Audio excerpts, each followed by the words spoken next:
Well, tonight we are hearing from parents after Calallen ISD announced it will crack down on vaping. Last week, the district sent out a letter to parents warning them that students are not allowed to have a vape or use one on campus. Our Taylor Alanis joins us from Calallen High School with what parents are saying. Taylor.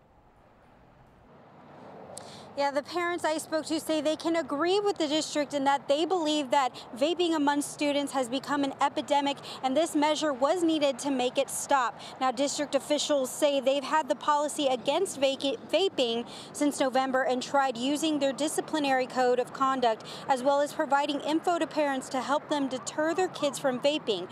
But it wasn't enough. Not only will kids caught vaping have that infraction on their record, now they will be issued a citation from police.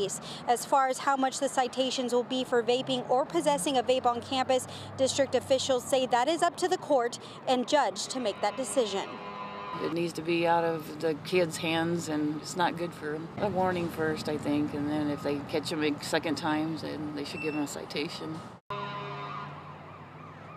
Some parents I spoke to off camera say they are glad that the school is doing more because they are seeing this fad grow among teenagers, especially teenagers here at this district. Now, school district encourages parents to find out more information and to talk to their kids about the dangers associated with vaping, nicotine, and tobacco. Now, the district says this policy also goes for students that are 18 or older because vapes aren't allowed at campus at all. For now, live at Calallen High School, Taylor Alanis, 3 News.